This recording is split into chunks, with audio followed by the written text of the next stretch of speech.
नमस्कार, बहुत बहुत स्वागत है आप सबका। मैं पुनीत पाठक हूँ और आप देख रहे हैं IBC 24 हेल्थ कॉन्क्लेव। विश्व स्वास्थ्य दिवस 7 अप्रैल को प्रतिवर्ष एक संकल्प के साथ हम जुड़ते हैं, मिलते हैं और हेल्थ से जुड़े किसी एक चिंता पर, फिक्र पर अक्रॉस द वर्ल्ड, पूरे विश्व के ऊपर जो विभिन्न तरह के संकट हैं स्वास्थ्य को लेकर, इस पर हम चर्चा करते हैं। और जैसा ये सेशन है कैंसर से जंग, आज के दौर की और बहुत पहले से अभी तक सबसे घातक, खतरनाक बीमारियों में से एक कैंसर मानी जाती। अब मानी जाती इसलिए क्योंकि अब इस पर विजय प्राप्त करने के एक नहीं, कई सारी थेरेपीज, कई सारे तरीके हैं। और आज ये मंच इसीलिए है ताकि हम आज अपनी सेहत को कैंसर से मुक्त रखने और अगर खुदा ना खास्ता हो जाए तो इससे कैसे क्योर कर सकते हैं, इसके स्टेप्स और विभिन्न थेरेपीज के बारे में थोड़ी जानकारी आपके साथ में शेयर करेंगे।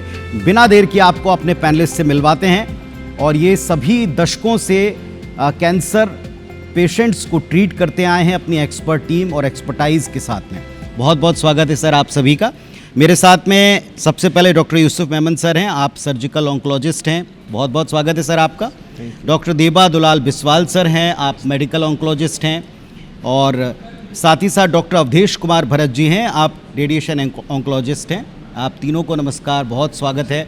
सबसे पहले तो आपको विश्व स्वास्थ्य दिवस की हम शुभकामनाएं देते, क्योंकि आप सबकी बदौलत ही हम लोग साल भर सेहतमंद रह सकते हैं। सबसे पहले दुलाल सर, मैं आपसे एक सवाल पूछना चाहूँगा। जिस तरीके से कैंसर को लेकर एक धारणा है, जैसा मैं अभी बता रहा था, बहुत पहले से अब तक ये माना जाता है कि कैंसर हो गया मतलब जीवन समाप्त। इस पर चोट करने वाली चीज़ें हम अक्सर दर्शकों तक पहुंचाते हैं। क्या ऐसी चीज़ें हैं आज के दौर की जो कैंसर को खुला न्योता देती हैं, जिनसे हमको बचना है?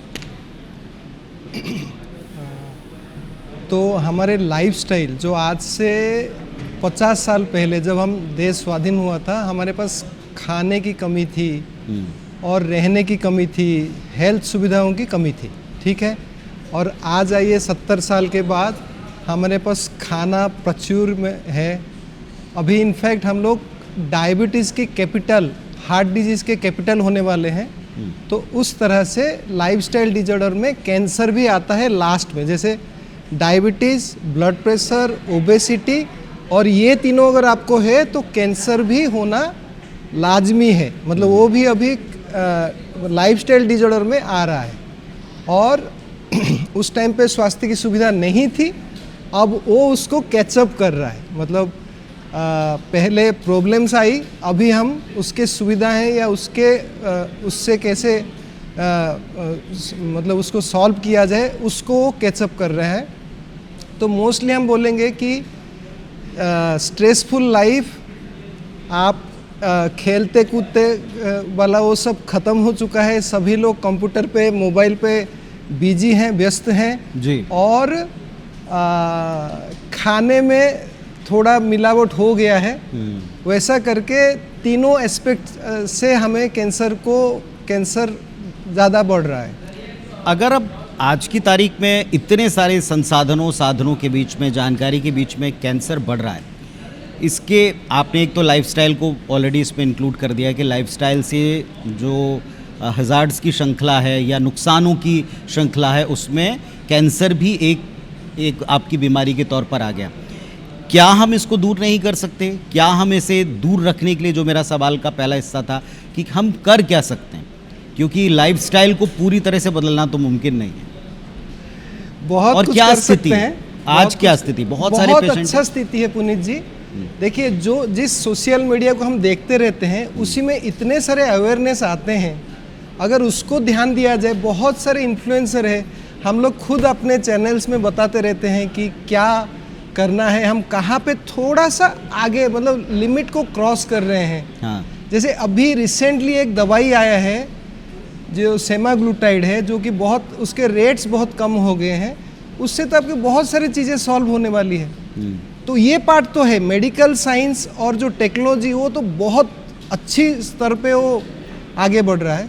हाँ, हमें खुद को नेचुरली अपने आप को भी संभालना है, जैसे एक्सरसाइज।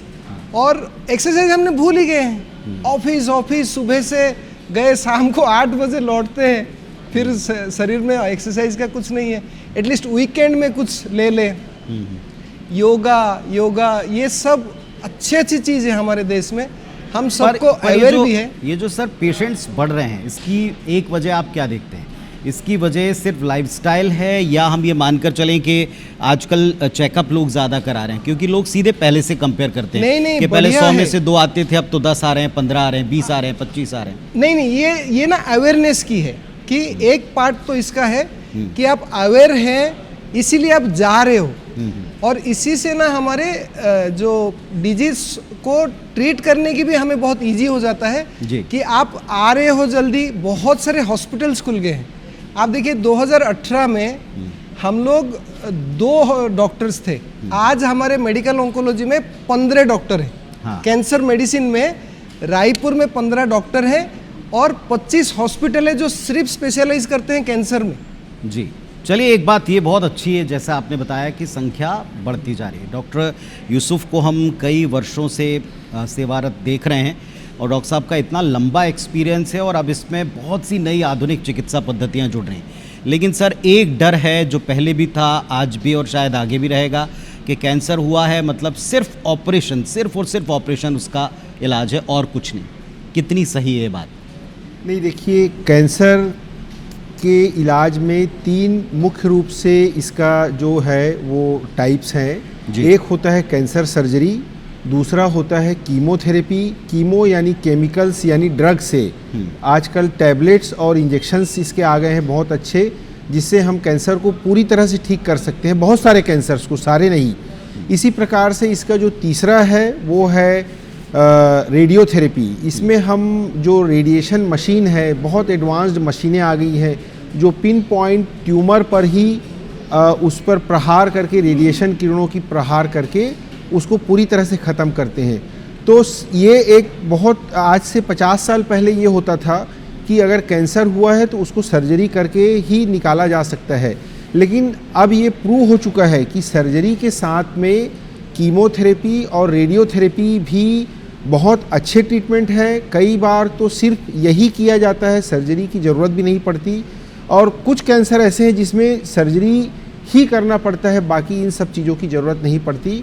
तो अब जो हम ट्रीटमेंट हो गया है, इसको हम बोलते हैं मल्टी मॉडेलिटी ट्रीटमेंट, यानी कि अगर आप सर्जरी करते हैं तो उसके साथ आपको कई बार कीमोथेरेपी या रेडियोथेरेपी भी करना पड़ता है, सर्जरी के पहले भी या बाद में भी। तो ये हो गया है अब मल्टी मॉडेलिटी ट्रीटमेंट, और कैंसर को हम अब पूरी तरह से इससे ठीक कर सकते हैं। 2 बातें हैं, क्या किसी ख़ास एज ग्रुप के लोगों को, या फिर जेंडर वाइज अगर आप देखें तो महिला और पुरुषों का कोई डेटा, हालांकि आते रहते हैं, बहुत सारी स्टडी आती हैं, और जैसा भी डॉक्टर साहब कह रहे थे कि सोशल मीडिया पर आप फॉलो कीजिए, लेकिन सोशल मीडिया पर इतना कुछ है कि इसमें से एकदम सही जानकारी को ले पाना ये बहुत इंपॉर्टेंट है। तो क्या कोई ख़ास उम्र वर्ग, आयु वर्ग है ऐसा जो ज़्यादा प्रभावित? ये हम लोगों ने देखा है कि, और ये साइंटिफिक प्रूवन भी है कि जब कैंसर जो है वो उम्र के साथ उसके होने की संभावना बढ़ती है, क्योंकि एक आदमी जो 80 साल 70 साल जी रहा है,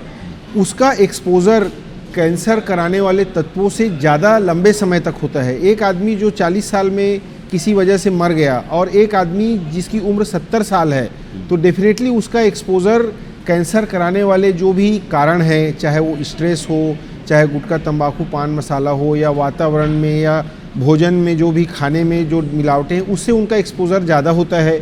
तो बॉडी का वियर एंड टीयर, सेल्स में इरेगुलेटरीज आना, ये जो है ज़्यादा उम्र के लोगों में ज़्यादा।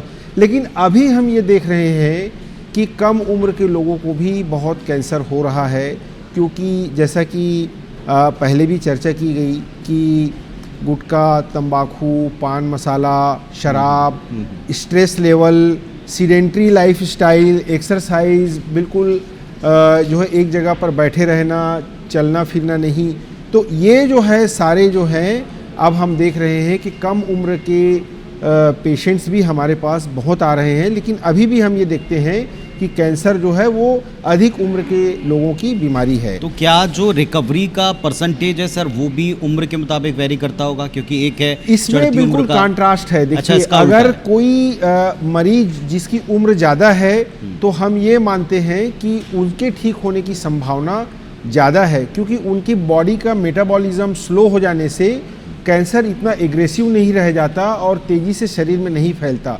जबकि यंग लोगों में ये देखा गया है कि अगर ये कैंसर होता है तो उनका मेटाबॉलिज्म भी बहुत फास्ट होता है, तो उन लोगों में बीमारी जल्दी से तेज़ी से शरीर के दूसरे हिस्सों में फैलने की संभावना रहती है, वो ज़्यादा एग्रेसिव रहते हैं और ट्रीटमेंट के बाद भी उन लोगों में बीमारी दोबारा होने की संभावना ज़्यादा रहती है। इसकी सबसे बड़ी वजह आप क्या पाते हैं? सिर्फ खान पान या ये जन्मजात मिल रहा है कम उम्र के लोगों को, बच्चों को? देखिए, इसका जो मुख्य कारण है वो है हमारी जो शरीर की कोशिकाएं हैं, ये हमारे शरीर की कोशिकाएं ही नॉर्मल कोशिकाएं कैंसर कोशिकाओं में बदलती हैं। और ये क्यों बदलती हैं? इनमें होता है इरिटेशन, इनको बार बार जो है छेड़ा जाता है। वो छेड़ते कैसे हैं? हम गुटखा, तंबाकू, पान मसाला रेगुलर एक्टिविटी नहीं करके, हम उसको सही पोषण ना दे के, उनको आर्टिफिशियल फूड्स जो है, पेस्टिसाइड, फर्टिलाइज़र्स और पर्यावरण के प्रदूषण में जो केमिकल्स हैं वो हम अपने सेल्स को दे रहे हैं। हम जितना इन इरिटेशन को हम कम करेंगे, हमारे कैंसर होने की संभावना उतनी कम होती जाती है।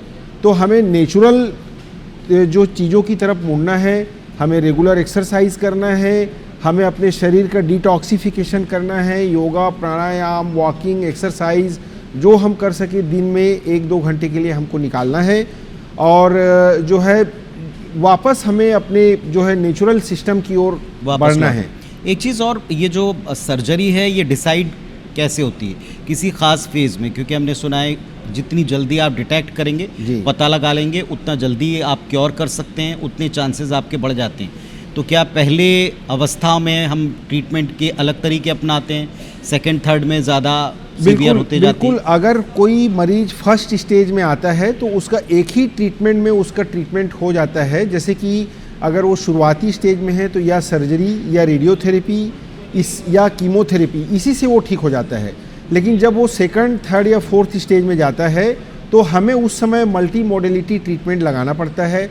और सेकंड, थर्ड या खास करके थर्ड या फोर्थ स्टेज में तीनों ट्रीटमेंट करने के बाद भी उसके ठीक होने की संभावनाएं कम हो जाती हैं। अर्ली स्टेज में हम एक ट्रीटमेंट में ही मरीज को हम 90 to 95% केसेस में हम उनको पूरी तरह से ठीक होने का मतलब उसमें चांस रहता है। तो ये बहुत अवेयरनेस बहुत ज़रूरी है कि कैंसर को शुरुआती स्टेज में ही पकड़ा जाए। आजकल इतने अच्छे टेस्ट, बहुत ही कम चार्जेस में टेस्ट आ गए हैं कि हम कम शुरुआती स्टेज में कैंसर को पहचान करके हम उसको ट्रीट कर सकते हैं और हम मरीज की हम उसको पूरी तरह से हम उसकी नॉर्मल लाइफ दे सकते हैं। बिल्कुल। और इसका एक जो इम्पोर्टेंट अहम हिस्सा है वो एक रेडिएशन भी। रेडिएशन को आप आमतौर पर सिकाई कहते हैं, लेकिन ये रेडिएशन भी एक डर की सबसे बड़ी वजह है कि लोग बाग ऑपरेशन से तो डरते ही हैं, लेकिन दूसरे नंबर पर उनका सबसे बड़ा डर है रेडिएशन। कि अगर रेडिएट बॉडी को किया किसी खास हिस्से में जहाँ कैंसर है तो पूरे शरीर पर इसका प्रभाव पड़ेगा। थोड़ा सा बताइए, एक तो इसकी आवश्यकता पर प्रकाश डालिए और दूसरा ये मिथ या ये जो बात है कि पूरा शरीर आपका इससे सूख जाता है, इसके बारे में थोड़ी बताइए, जानकारी मुझे। हाँ, तो देखिए, जो रेडिएशन होता है इसमें उच्च ऊर्जा वाली विकिरणों को यूज़ किया जाता है, जो फोकस्ड रूप में एक टारगेटेड सेल्स को ही दिया जाता है। तो उसमें जो कैंसर वाले एरिया है शरीर का, वहीं ही कैंसर रेडिएशन डिपॉजिट होता है और बाकी आजू बाजू के जो नॉर्मल कोशिकाएं होती हैं उसमें कोई प्रभाव नहीं पड़ता है। बहुत से एडवांस्ड अभी आ गए हैं रेडिएशन में, जैसे image guided radiotherapy, IMRT, brachytherapy, proton therapy, अभी बहुत सारे मतलब न्यूअर टेक्निक्स आ गए हैं जिससे हम केवल टारगेटेड टिश्यू को ही मारते हैं रेडिएशन के द्वारा। और ये बहुत बड़ी मिथ है कि रेडिएशन से मतलब पूरा शरीर में ख़राब हो जाता है, कमजोरी आ जाती है, ऐसा कुछ नहीं है। मतलब पहले से तरीके बदले हैं और बहुत सारी नई नई पद्धतियाँ आपने इसमें इंट्रोड्यूस की हैं जिससे टारगेट को आप और लिमिटेड एरिया में ही हिट करते हैं। इसका प्रभाव कब तक रहता है और क्या प्रभाव पड़ता है, असर क्या होता है इसका शरीर पर? ये जो काम जैसे करते हैं रेडिएशन, हाई उच्च ऊर्जा वाली विकिरणें कैंसर कोशिकाओं के सेल्स के DNA को किल करते हैं, जिससे वो नष्ट हो जाते हैं। और वो जो होते हैं वो तुरंत ही मतलब शरीर से चले जाते हैं। ऐसा नहीं है कि आप रेडिएशन लिए तो आप रेडियो एक्टिव सोर्स हो गए, ऐसा बिल्कुल नहीं है। वो आप रेडिएशन लिए, वो अपना काम किया और उसके बाद वो शरीर से चला जाता है। उसको कोई अब मतलब रिमेनिंग कोई पार्ट्स नहीं रहते हैं शरीर में। और आप नॉर्मली अपने फैमिली मेम्बर से मिल सकते हैं, उसके बाद इवन बच्चों से भी मिल सकते हैं। सिटिंग्स को लेके भी डॉक्टर साहब बहुत कंफ्यूजन रहता है कि बहुत सी सिटिंग लेनी पड़ती है। कुछ लोगों में ये डर रहता है कि कहीं पूरी उम्र तो हमको ये नहीं करना पड़ेगा, बार बार इससे गुजरना नहीं पड़ेगा। जी जी। ये कैसे डिसाइड करते हैं? तो ये 2 प्रकार का होता है कैंसर में, एक क्यूरेटिव होता है और एक पैलेटिव होता है। तो जो बहुत एडवांस होते हैं, जो फैले हुए रहते हैं, उनके लिए हम बहुत कम सेशंस में 5 से 10 सेक्शन में उनको पैलेटिव फॉर पेन मैनेजमेंट या फिर decrease the bulk of the disease इसलिए देते हैं। और क्यूरेटिव सेशंस ये होते हैं जिसमें हम बहुत फ्रैक्शंस में देते हैं, जैसे 25 से 30 फ्रैक्शन दिए जाते हैं, हफ्ते में 5 से कई होते हैं, जो उसमें फिर बांटा जाता है, जिससे उनके साइड इफ़ेक्ट भी बहुत कम हो जाते हैं। डॉक्टर साहब, पोस्ट ऑपरेशन क्या सावधानियां हमको रखनी है? एक बार अगर किसी को ये पता लग जाए कि उसको कैंसर का ख़तरा है, उसे क्या करना है? कोई थंब रूल है कि आपको अगर डिटेक्ट होता है तो आपको क्या करना चाहिए, किस तरह से करना चाहिए? बिल्कुल, देखिए, एक बार ऑपरेशन हो जाए या ट्रीटमेंट कंप्लीट हो जाए, उसके बाद भी ऐसे लोगों में दोबारा कैंसर होने की संभावना रहती है।